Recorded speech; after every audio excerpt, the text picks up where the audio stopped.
Aurora, hemos tomado una decisión. Tienes hasta la víspera de Año Nuevo para encontrar tu propio lugar. La voz de mi madre cortó la conversación de la cena de Navidad como un cuchillo en hielo. Mi padre asintió desde el otro extremo de la mesa. Vamos a vender la casa para ayudar al consultorio dental de tu hermano. Él necesita el dinero más que nosotros tenerte aquí. Mi madre agregó. Ya es hora de que aprendas a valerte por ti misma. Me quedé mirándolos incrédula, mientras mi hermano sonreía con suficiencia desde el otro lado de la mesa. Lo que ellos no sabían era que esa casa nunca les perteneció para venderla. Mi abuelo me la había dejado a mí. Soy Aurora. Tengo 30 años y soy enfermera pediátrica. He estado cuidando de mis padres mientras vivía en lo que siempre pensé que era la casa familiar de ellos. Durante 5 años fui la cuidadora de tiempo completo, pagando servicios, comprando la despensa, encargándome del mantenimiento, todo eso mientras trabajaba turnos de 12 horas en el hospital infantil. La casa de la que me querían echar en realidad era mía. Mi abuelo me la había heredado con instrucciones claras de que mis padres transfirieran la propiedad cuando cumpliera 30 años. En vez de cumplir su voluntad, me habían estado mintiendo por una década. Estaba a punto de descubrir años de robo y abuso financiero que cambiarían todo lo que creía saber de mi familia. Lo que yo pensaba que era ser una carga, en realidad era ser víctima de una explotación sistemática. Esa casa representaba más que 4 paredes, representaba mi independencia y el poder de recuperar lo que me habían robado. ¿Alguna vez descubriste que todo lo que creías de tu familia era una mentira? Sí, deja un comentario y dime desde dónde me escuchas. Déjame llevarte de regreso cuando tenía 12 años. Navidad de 1997. Mi hermano Derek abrió una PlayStation nueva con 5 juegos y controles extra. Lo vi destrozar el papel de regalo como un tornado, mientras yo estaba sentada con mi obsequio, un suéter genérico de rebaja y unos tenis piratas de la Outlet. Aurora no necesita cosas lujosas, dijo mi madre cuando pregunté por qué nuestros regalos eran tan diferentes. Ella es práctica. Tu hermano tiene sueños más grandes. Incluso a los 12 supe que esa lógica estaba torcida, pero me quedé callada porque eso es lo que hacen las buenas hijas, ¿no? El patrón continuó en la preparatoria. Me gradué como la mejor estudiante, con promedio perfecto y una beca completa para la escuela de enfermería. Mis padres no fueron a mi ceremonia porque Derek tenía un partido de béisbol mediocre ese mismo día. Estaba bateando .220 y pasaba más tiempo en la banca que en el campo. Ya te hemos visto graduarte antes, me dijo mi madre cuando pregunté por qué no podían asistir al día más importante de mi vida académica. Esto es diferente para Derek. Él necesita más nuestro apoyo. Me paré sola en ese escenario, viendo a otras familias aplaudir a sus hijos mientras la mía estaba al otro lado de la ciudad viendo a mi hermano poncharse por tercera vez esa temporada. La universidad se suponía que sería mi nuevo comienzo. Me entregué de lleno a la escuela de enfermería, trabajando medio tiempo para cubrir lo que la beca no pagaba. Mientras tanto, Derek entró a la facultad de odontología con calificaciones mediocres y enormes préstamos estudiantiles que mis padres firmaron sin dudar. Cuando yo me gradué con honores y conseguí mi primer trabajo en el hospital infantil, mis padres organizaron una fiesta, pero no para mí, sino para Derek, solo porque lo aceptaron en odontología. Ni siquiera por graduarse, solo por ser aceptado. La Aurora siempre sale adelante, dijo mi padre cuando señalé la doble moral. Tu hermano necesita más nuestro apoyo. Tú eres independiente. Independiente. Esa palabra se convirtió en su excusa para todo. El primer consultorio dental de Derek fracasó en 2 años. Mala ubicación, malas decisiones, equipo carísimo que no podía pagar. Mis padres lo llamaron una experiencia de aprendizaje y le consiguieron inversionistas para su segundo intento, odontología cosmética. También fracasó. Luego vino la clínica de implantes. Cada fracaso costaba más dinero que el anterior, y de alguna forma mis padres siempre encontraban la manera de ayudarlo a empezar de nuevo. Mientras tanto, yo trabajaba dobles turnos para pagar sola mis préstamos estudiantiles. Sin avales, sin ayuda económica, sin red de apoyo. Cuando cumplí 25, mis padres empezaron a quejarse de que se sentían mayores, que necesitaban ayuda en la casa. ¿Podrías regresar temporalmente a vivir aquí? Me pidieron. Solo mientras resolvemos lo de nuestra jubilación. Debí haber visto lo que era, pero pensé que estaba siendo una buena hija, ayudando a mis padres mayores que me necesitaban. Ese arreglo temporal duró 5 años. Yo pagaba servicios, despensa, reparaciones, mantenimiento, mientras trabajaba a tiempo completo en el hospital. Mis padres me pedían dinero constantemente solo hasta el próximo mes para emergencias que siempre, de alguna manera, tenían que ver con el último negocio de Derek. Cada reunión familiar se enfocaba en las necesidades de Derek, que si necesitaba nuevo equipo, que si remodelar su oficina, que si aumentar su presupuesto de publicidad. Mis aportaciones a la casa apenas se mencionaban, si acaso, antes de que inevitablemente la conversación regresara a cómo podíamos ayudar a Derek a triunfar. Empecé a llevar un registro de mis gastos solo para sentir que lo que hacía valía. 1,500 pesos para el nuevo calentador, 800 pesos al mes en despensa, 400 pesos en servicios, 600 pesos para reparar el techo. Los números sumaban miles de dólares que, aparentemente, no importaban porque yo no estaba construyendo un negocio. El anuncio en la cena de Navidad no se trataba solo de vender la casa. Era la confirmación final de un patrón al que había sido ciega por 30 años. Yo no era la hija responsable de la familia. Era su cajero automático personal. Y ahora estaban listos para cobrarme por última vez en beneficio de Derek. Mi abuelo había sido la única persona en mi familia que realmente me veía. Mientras mis padres se obsesionaban con el potencial de Derek, él se daba cuenta de mis verdaderos logros. Él fue quien vino a mi graduación de preparatoria cuando mis padres eligieron el juego de béisbol de Derek. Fue quien celebró cuando obtuve mi licencia de enfermería. Cuando tenía 20 años, el abuelo me sentó para lo que pensé que sería otra de nuestras charlas de café. Aurora, voy a actualizar mi testamento, dijo. Esta casa será para ti cuando cumplas 30. Tus padres serán cuidadores temporales hasta entonces, pero es tuya. Recuerdo que me sentía abrumada. Abuelo, eso es demasiado. Esta es su casa. No, cariño. Esta casa representa estabilidad e independencia. Vas a necesitar ambas cosas. Me hizo prometer que lo mantendríamos entre nosotros hasta que llegara la fecha de la transferencia. Lo que yo no sabía era que mis padres debían explicarme ese arreglo y ayudar a facilitar la transferencia de la propiedad cuando cumpliera 30. En lugar de eso, habían estado usando mi herencia como su alcancía personal. 3 semanas después del anuncio en la cena de Navidad empecé a recibir correo sospechoso, ofertas de tarjetas de crédito a mi nombre que nunca pedí. Estados de cuenta bancarios de préstamos sobre el valor de la casa que yo desconocía. Algo estaba muy mal. Pasé mi día libre revisando registros de propiedad en el juzgado del condado. Lo que encontré me heló la sangre. Mis padres habían estado rehipotecando la casa en secreto durante 5 años, obteniendo más de 200,000 pesos en préstamos con garantía sobre lo que ellos afirmaban que era su propiedad. La investigación empeoró desde ahí. Saqué mi reporte de crédito y descubrí tarjetas abiertas a mi nombre que sumaban 50,000 pesos en deuda, tarjetas que nunca había visto, ni firmado, ni usado. Las direcciones de facturación eran apartados postales que yo no conocía. Los estados de cuenta bancarios contaban la historia real. Cada préstamo, cada pago de tarjeta, cada transacción fraudulenta fluía directamente hacia los negocios fracasados de Derek. Habían estado financiando sus emprendimientos dentales con dinero robado. ¿Mi dinero robado? Llevé todo a una abogada especializada en abuso a personas mayores y fraude.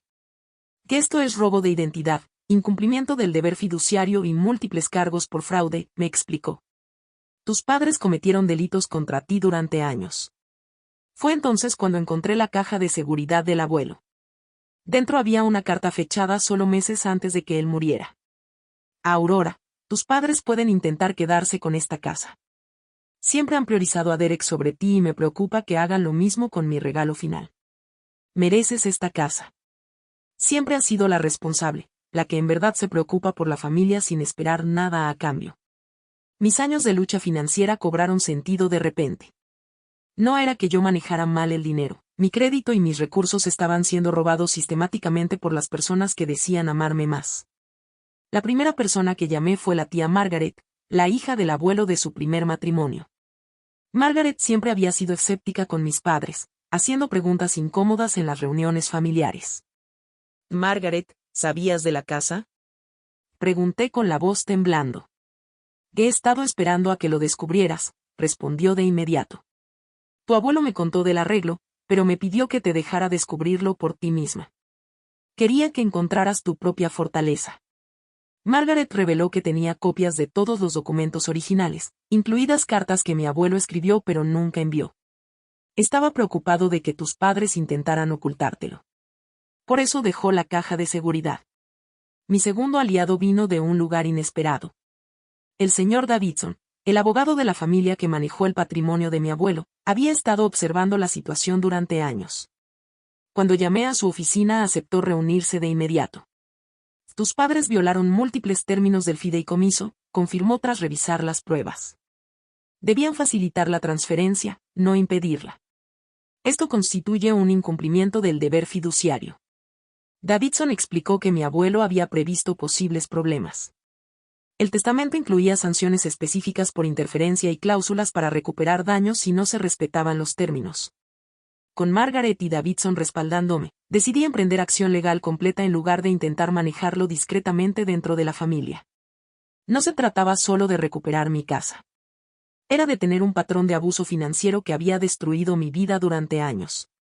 Margaret me ayudó a reunir evidencia de cada transacción fraudulenta, cada firma falsificada, cada mentira que mis padres habían contado sobre sus finanzas.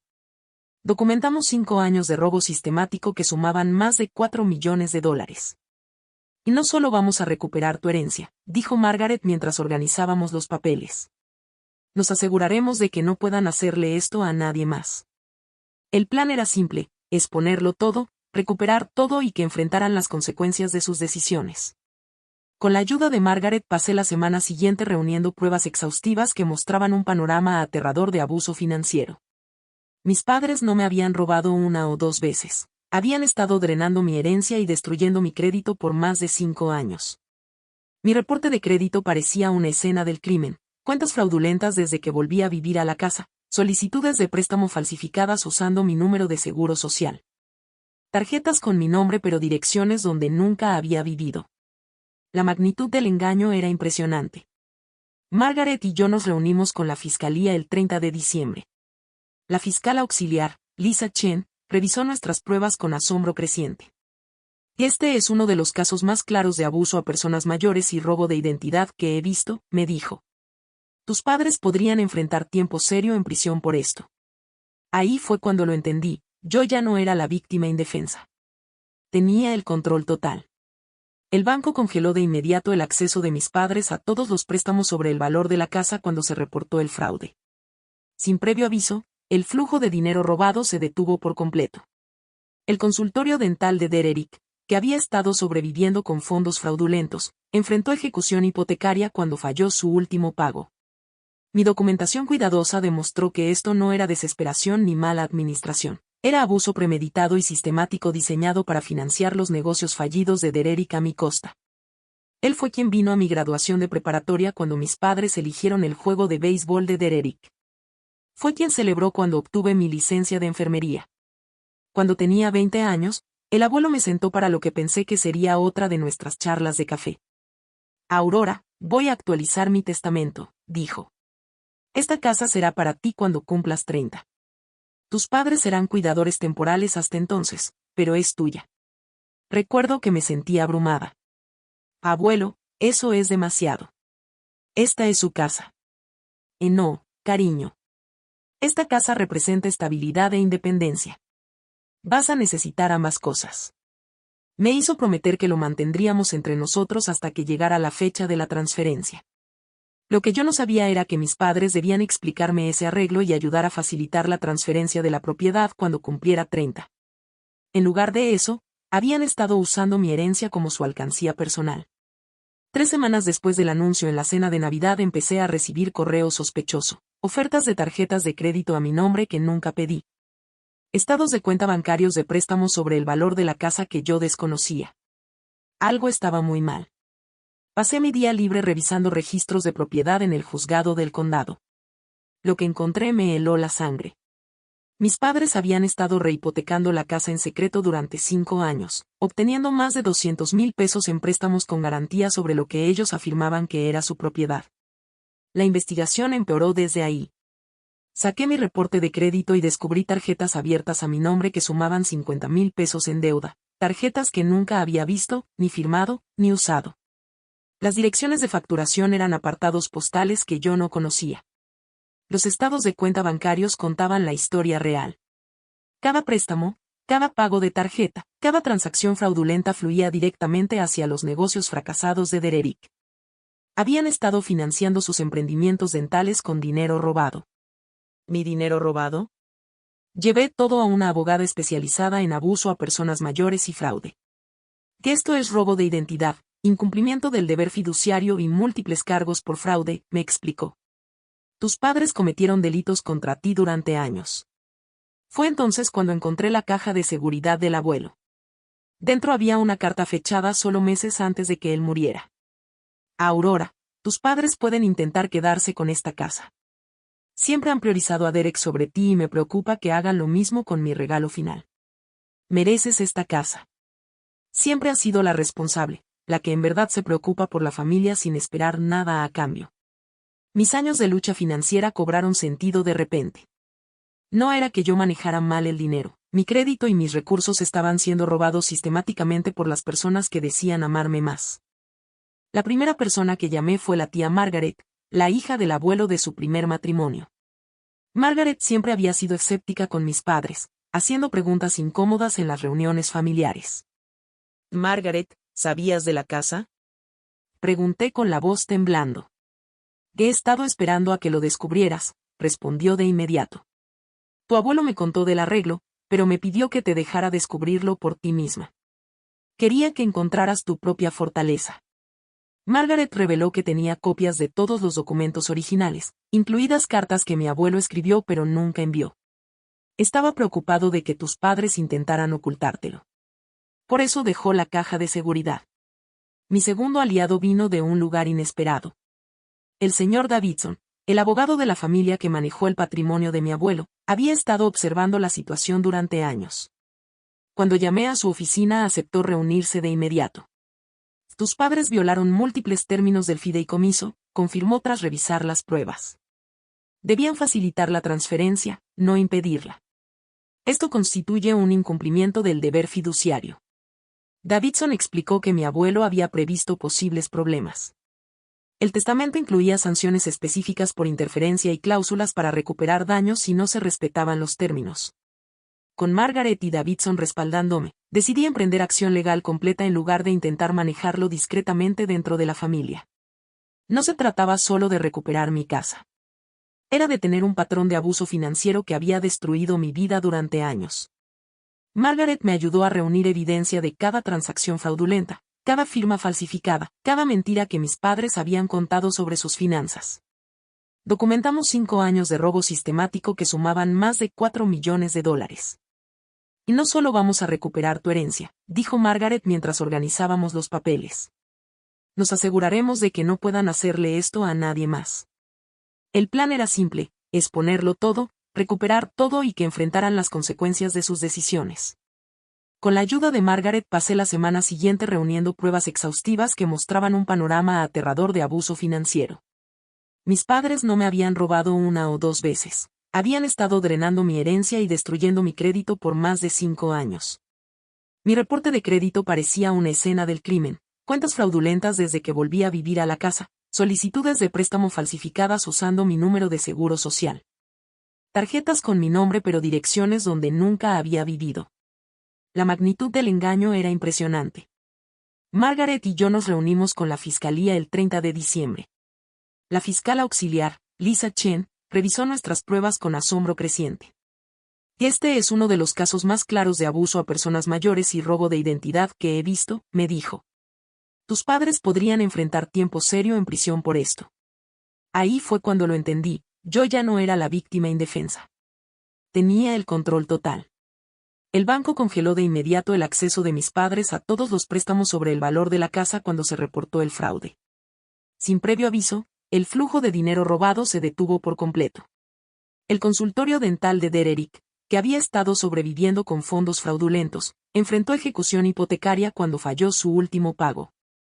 Mi documentación cuidadosa demostró que esto no era desesperación ni mala administración. Era abuso premeditado y sistemático diseñado para financiar los negocios fallidos de Dererick a mi costa.